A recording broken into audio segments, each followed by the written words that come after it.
this week's Torah reading is called Emor, which means to say. It starts with God telling Moses, to tell the priests not to get impure with the ritual impurity of a dead body.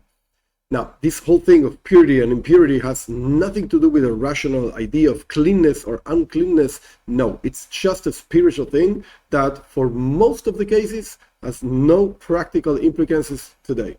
Now, the way the Torah actually says that God told Moses to tell the priests, etc., it's a very special and quote-unquote weird way of saying it.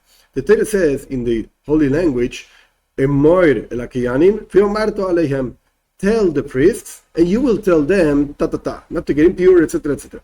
Why does the Torah repeat? Tell them, and you will tell them? What do you mean, tell them and tell them? How many times do you have to say the same thing? And we know that every single word, every single expression in Torah is precise and has something to teach us. So what is the teaching of tell them, and you will tell them? Why is the repetition? Our sages say that this shows you that adults should educate the children, and should tell them not to get impure, in the case of the priests, not to get impure with impurity, ritual impurity of dead body, etc. So, very nice, adults should teach the children. However, this same expression appears actually 3 times in the whole scriptures. And again, no word, no expression is just because God said, rather has a teaching. And if the Torah chose to teach the same thing 3 times, it's because there's something we have to learn out of this. Where are the 3 times that the Torah says basically the same expression?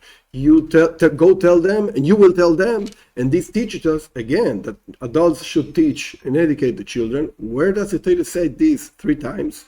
First time is in Parashat Shmini. In Parashat Shmini, the Torah is talking about the laws of the animals or the things you can eat and you cannot eat. The Jewish people cannot eat insects. And the Torah says, tell them and go tell them not to eat insects. The second time is in Parashat Emor. In Parashat Emor, the Torah, within all kinds of things, is telling the Jewish people not to eat blood. You cannot eat blood. Tell them, go tell them. And the third time is Parashat Emor, our week's reading.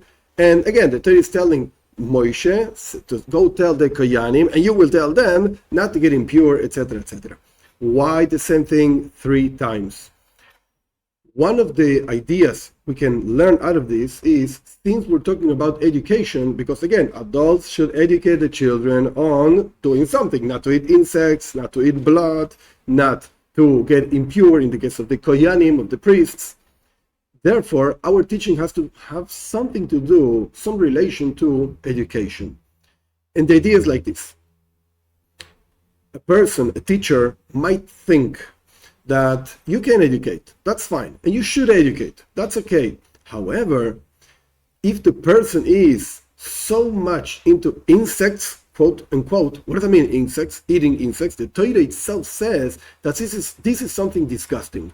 People that eat insects, at least in our world, in this part of the world, maybe in China, I don't know, but in this part of the world, and according to the Torah, it's something disgusting. It's really, really bad behavior.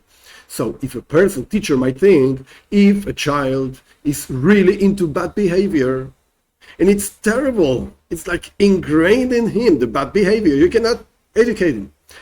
Give me a child that is not so disgusting and I will educate him. But such a child, impossible. Comes the Torah and says, even the child that, quote unquote, eats insects or behaves like an insect, even such a child, you should make an effort and educate him.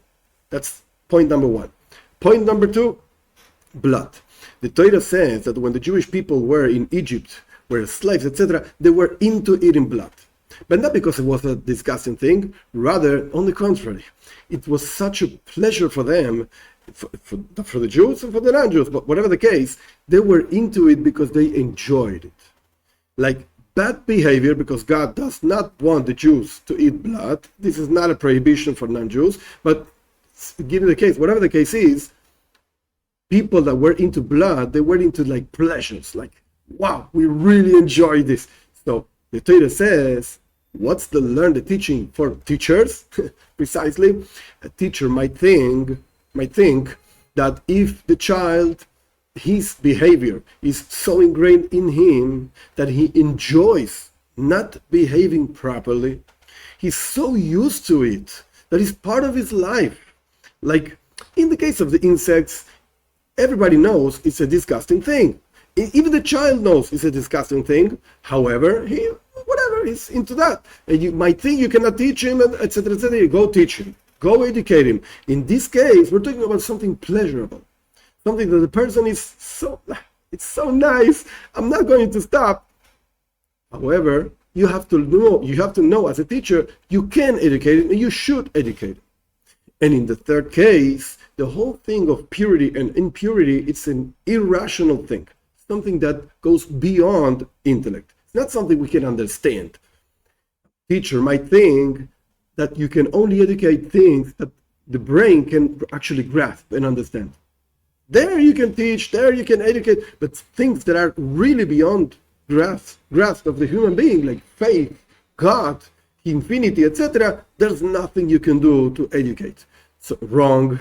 Constantine says, even in such a case, when things are not understandable, you should make an effort not to make it understandable, because God is not understandable, but you should educate also in these values, in these ideas that are actually beyond understanding. That's why the Torah chose us to repeat 3 times the same teaching in different levels, in different situations, even when it's disgusting, even when it's so ingrained, it's part of his life and he enjoys it, and even when it goes completely beyond understanding, you should make the effort as a teacher and actually educate.